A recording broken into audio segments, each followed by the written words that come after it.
Welcome to the Madison College School of Professional and Continuing Education's webinar on how to engage your audience for the greatest impact. Our speaker today is Shana LaFore, Business Development and Solutions Representative for Madison College's Business and Industry. This webinar is for leaders, managers, recruiters, job seekers, presenters, and connection builders who want to make an impact when speaking in public. Shana will share tips and strategies to take your presentation and persuasion skills to the next level. On to the webinar with Shana LaFore.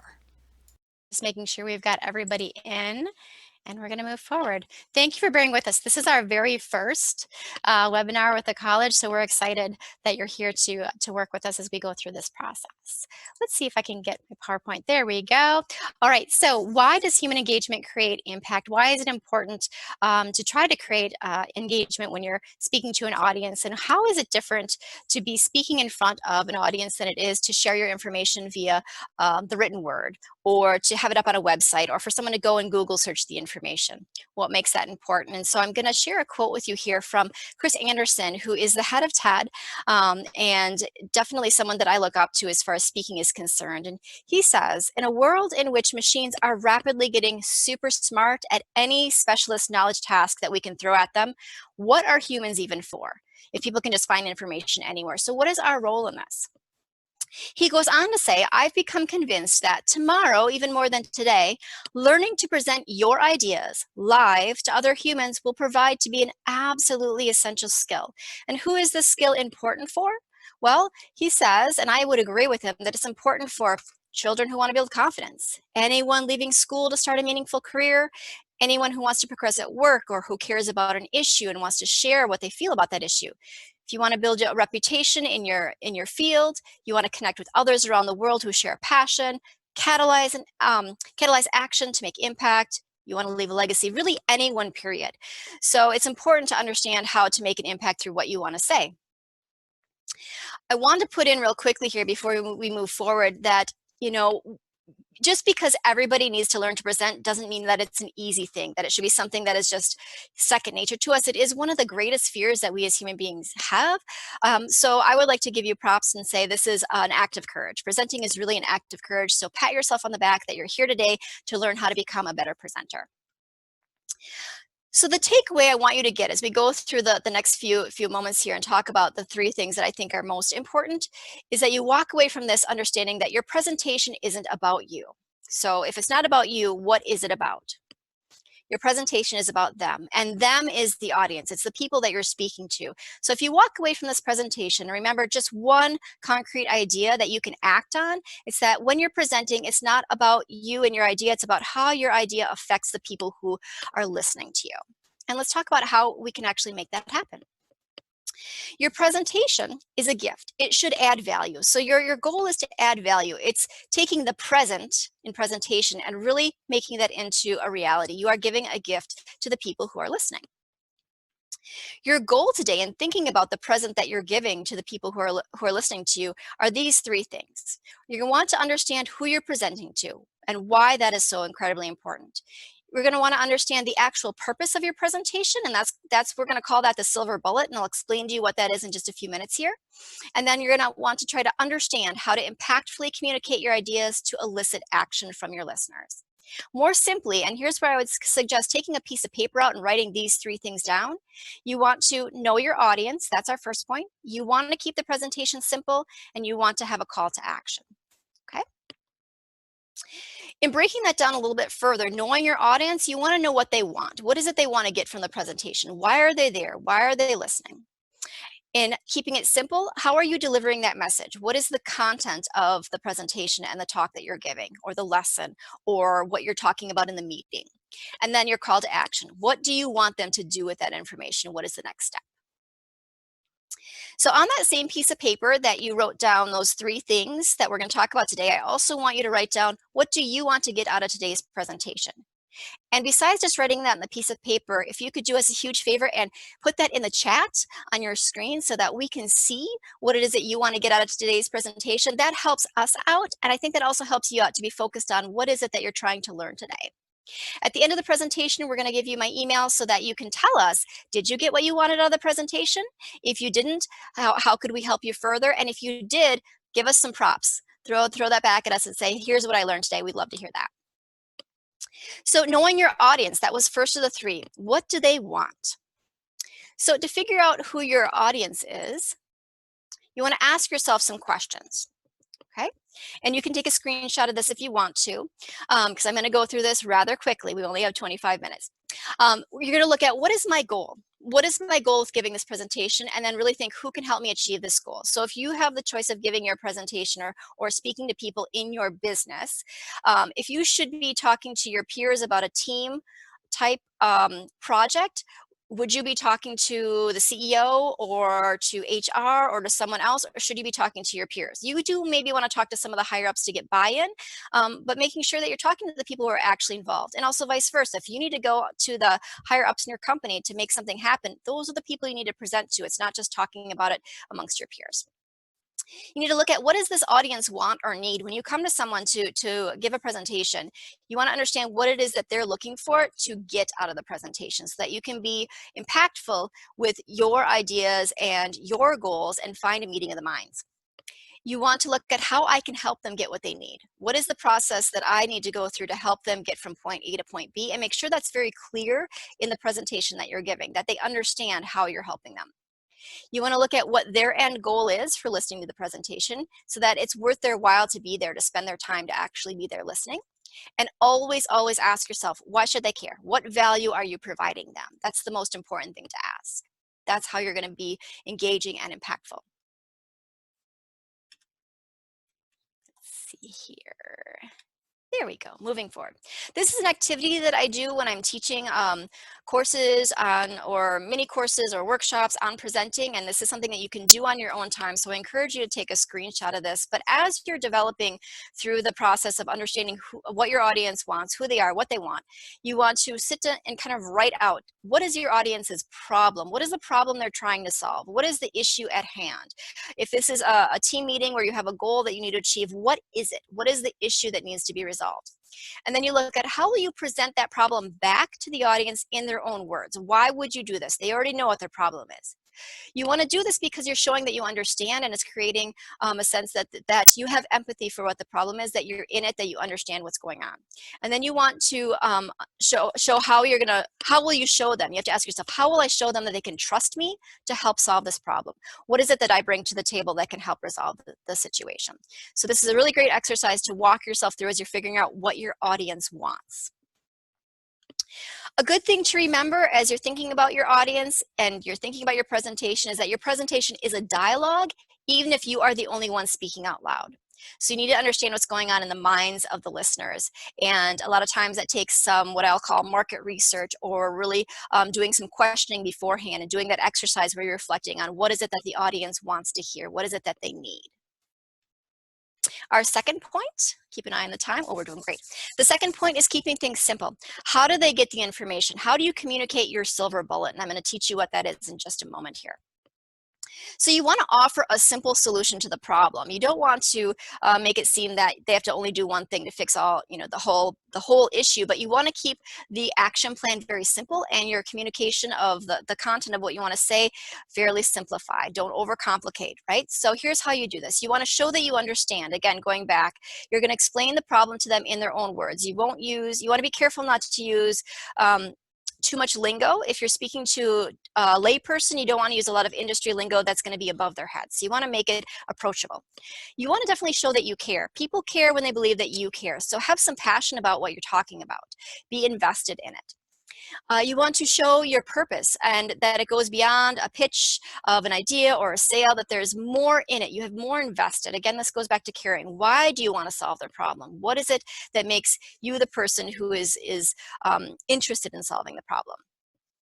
Then you want to kind of move into, how do you show that that you can solve their problem, or that your idea can solve their problem better than other options out there. So this is where you're looking at, what are the other options? You're really playing it out, not just saying, I know that this is the best because it's the best, or here's why you need to do this, without entertaining, devil's advocate. What's the other side of it? So you want to make sure that you're approaching both sides of the coin. And then this is also really important. You want to show your audience what their life would look like with their problem solved, and you want to empower them to take action. So for me, for this presentation, I would paint the picture of you in a meeting with your colleagues, sharing your idea in a way that is impactful and that causes them to take action on what you shared. That's moving the project forward, that you're able to communicate clearly and effectively. You're able to connect with your team in a way that shows that your knowledge and expertise is actually going to help the process move forward. You're going to be able to collaborate.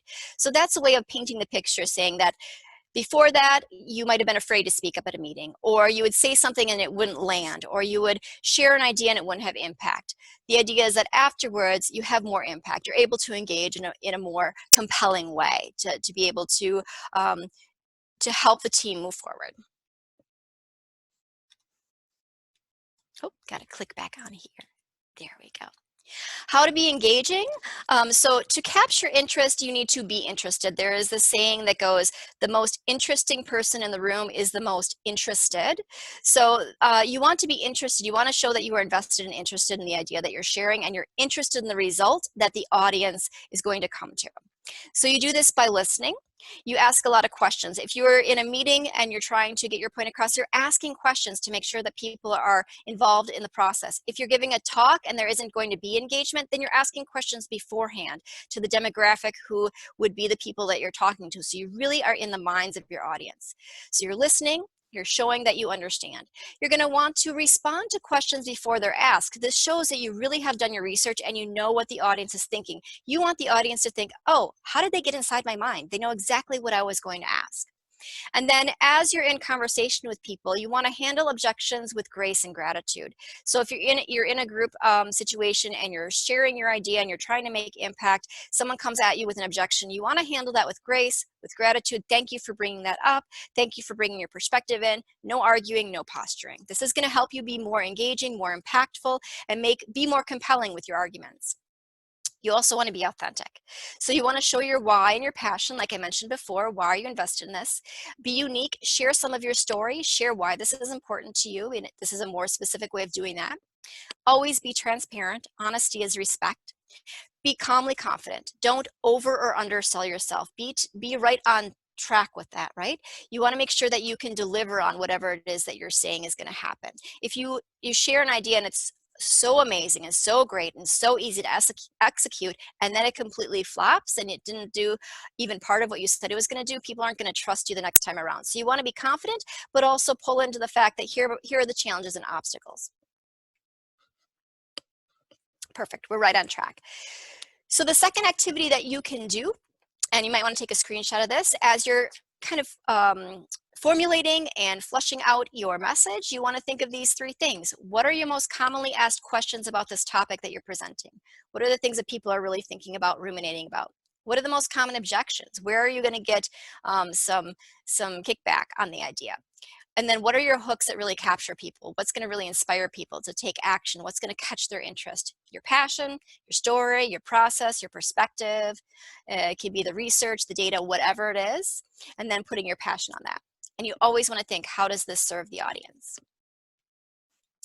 Here we are with our silver bullet. So this is kind of taking all of those pieces and pulling it together. As you're formulating the content of your presentation, to make sure that you're impacting your audience and making it simple for them to walk away and say, oh, I know what that was about, and then they're going to be more likely to share that information. You want to be able to describe your presentation in 15 words or less. What is the one takeaway, right? In 15 words or less.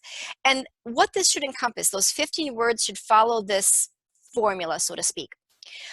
This is how your listener's life would change, and or how the world would be a better place if your silver bullet idea caused people to take real action right now.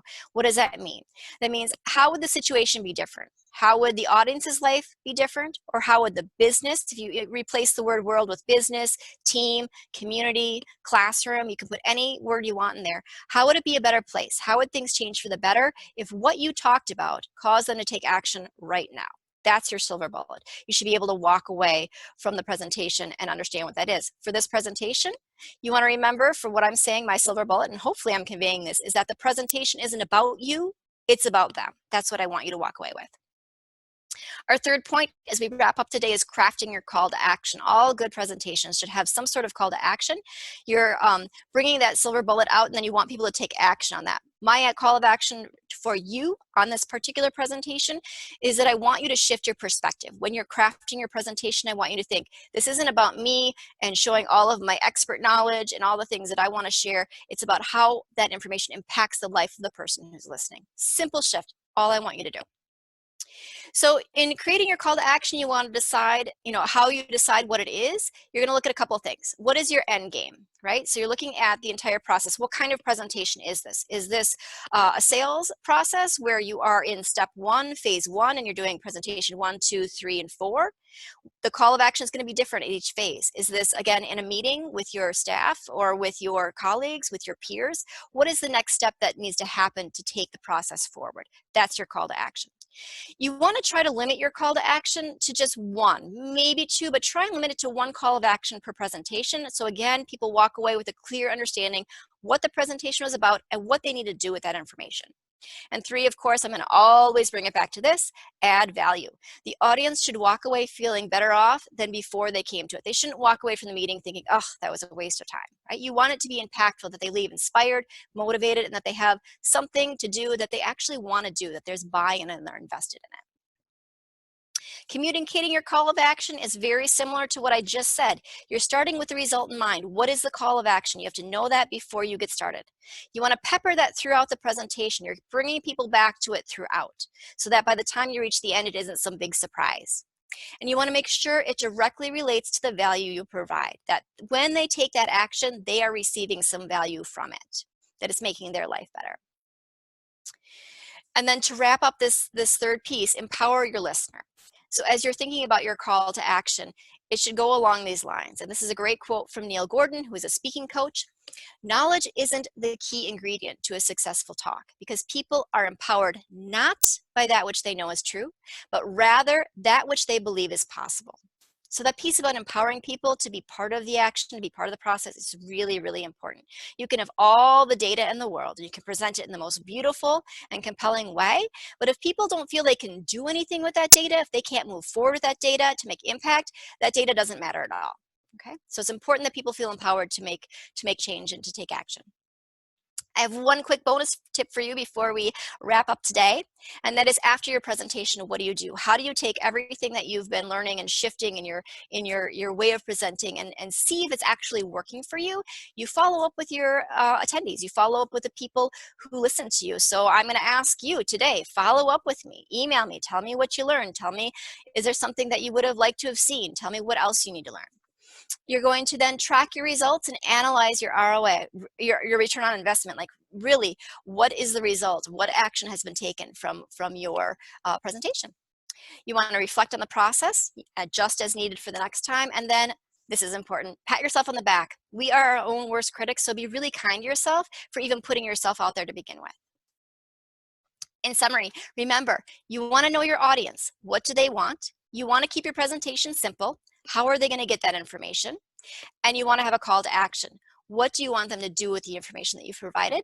And your pro tip, follow up and reflect to improve. I'll leave you with this quote. My quote from me: your presentation isn't about you, it's about them. Thank you for tuning in today. Definitely email me with questions, email me with comments. What did you learn? What else do you want to learn? Thank you for taking time today.